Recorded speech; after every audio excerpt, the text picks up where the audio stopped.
Hello guys, welcome back to our YouTube channel. तो आपको पता है कि आज है तीसरा रोज़ा। रोज़े का आगाज़ जो है वो हो रहा है रोज़मर्रा की तरह सहरी में। सहरी में है आज भुने हुए आलू अंडे का सालन, साथ में पराठा, साथ में चाय। तो रमज़ान में रूटीन जो है बहुत ही ज़्यादा डिफरेंट हुई हुई है। आपको तकरीबन 2:30-3 बजे उठना पड़ता है, जो कि एक बहुत ही मुश्किल काम है। और सहरी से जैसे फ़ारिग हुए फटाफट होने लगी फ़जर की अज़ान, और यहाँ मैं पढ़ी थी फ़जर की नमाज़। क्योंकि फ़जर की नमाज़ पढ़ने के बाद हम थोड़ी देर के लिए सो जाते हैं, ताकि थोड़ा रेस्ट वेस्ट करें, थोड़ा अपने आप को फ्रेश करें। उसके बाद आपको पता है सारा दिन चल सो चल वाला काम होता है, आपको सारा दिन काम करना पड़ता है। यहाँ पर मेरी सिस्टर ने बर्तन वगैरह धोए। उसके बाद उसने सोचा कि आज वो अपने बालों में अच्छी सी ऑयलिंग कर ले, तो उसने अपने बालों में ऑयलिंग की। और जब तक टाइम हो गया था ज़ोहर की नमाज़ का, और यहाँ मैं पढ़ी थी ज़ोहर की नमाज़। और ज़ोहर की नमाज़ पढ़ने के बाद जो है ना, मेरी बहन बैठ गई थी कपड़े धोने के लिए। उसने कहा कि मैं कपड़े धोती हूँ, तो तुम जब तक जो है ना वो पहले असर की नमाज़ पढ़ लेना, उसके बाद जो कपड़े हैं वो ऊपर जाकर डाल आना। आपको पता है रोज़ों में सारे लोग मिल-जुल कर काम करते हैं, तभी आपका काम जो है पूरी कोऑर्डिनेशन के साथ एंड टाइम पर हो जाता है। तो कपड़े धोने के बाद जो है ना, मैंने यहाँ पे पहले पढ़ी असर की नमाज़, कपड़े में वपड़े में डाल आई थी। मैंने कहा भई नमाज़ में देर ना हो जाए, तो फटाफट से पढ़ लेते हैं असर की नमाज़। असर की नमाज़ पढ़ने के बाद मम्मा ने कहा देखो तुम लोग अपने काम करो, मुझे आटा निकाल दो, तो मैं तुम लोग को यहाँ पर आटा गूँध देती हूँ, ताकि जो सुबह सहरी में भी काम आ जाएगा, और अगर किसी ने इफ्तारी में रोटी खानी हुई तो वो भी बन जाएगी। तो उसके बाद जो है वो झटपट से हम लोग शुरू हो गए थे इफ्तारी की तैयारी करने। तो आज बड़ा ही दिल कर रहा था कि बनाई जाए चने चाट।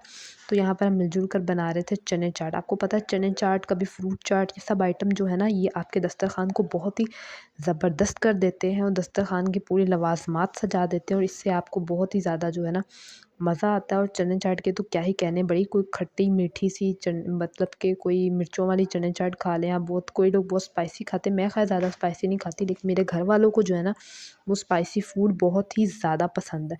तो यहाँ पर जो है ना मेरी सिस्टर ने कहा कि हम ऐसा करते हैं कि पहले चने चाट बना कर रख लेते हैं, उसके बाद स्टेप बाय स्टेप जो चीज़ें आज बनानी है, बस हम लोग फिर भी वाजिबी सा बना रहे हैं, कोई बहुत ज़्यादा चीज़ें नहीं बनाते, बस इतनी बनाते हैं जितनी ज़रूरत है।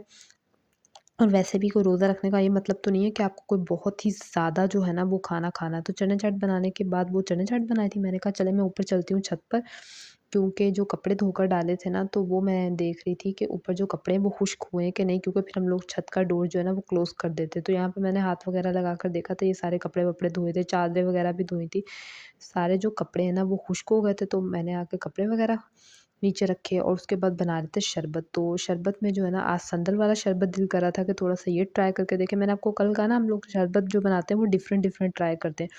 शरबत बनाने के बाद जो है जब तक अफ्तारी का काम हो गया था, टाइम हो चुका था, और हम लोगों ने यहाँ पे सब अफ्तारी में केचअप, चिप्स, चने चाट, इमली की चटनी, और ये पेटिस से बने हुए थे खजूरें, तो ये और चिकन का सालन आज बना हुआ था कि अगर किसी ने खाने हो तो खाना तो वो खा लें। और साथ में इस तरह से दही की चटनी बनी हुई थी। तो ये थी हमारी आज की अफ्तारी। और अफ्तारी आपको पता है साथ में ये वाला संदल वाला शरबत। तो अफ्तारी जो है अल्हम्दुलिल्लाह अल्हम्दुलिल्लाह आज तीसरा रोज़ा है, और बिल्कुल भी रोज़े का जो है ना पता नहीं चला। तो अफ्तारी के बाद साथ ही टाइम हो गया था मगरिब की नमाज़ का। और मगरिब की नमाज़ पढ़ते-पढ़ते ही ना बस अब हिम्मत दे जाती है जवाब। तो मैं ये सोच रही हूँ कि यहीं पर अपने व्लॉग को कर दिया जाए ख़त्म। और मुझे उम्मीद है कि आपको आज का व्लॉग भी बहुत बहुत बहुत अच्छा लगेगा, क्योंकि भई आप लोगों के लिए बड़ी मुश्किल से जो है ना हम साथ-साथ टाइम निकाल कर जो है ना वो व्लॉग बनाते हैं, और कोशिश करते हैं आप लोगों के साथ कनेक्ट रहें। तो I hope you like this vlog. तो व्लॉग को कर दें लाइक, और चैनल को मस्ट मस्ट मस्ट कर लें सब्सक्राइब, और कमेंट करके बताइएगा कि आपको व्लॉग्स कैसे लग रहे हैं, क्योंकि रमज़ान की रूटीन है तो सेम तो लगेगी, लेकिन रमज़ान में आई थिंक कि तमाम लोगों की इसी तरह की रूटीन होती है। आपसे मिलेंगे कल के रोज़े में, तब तक के लिए अल्लाह हाफ़िज़।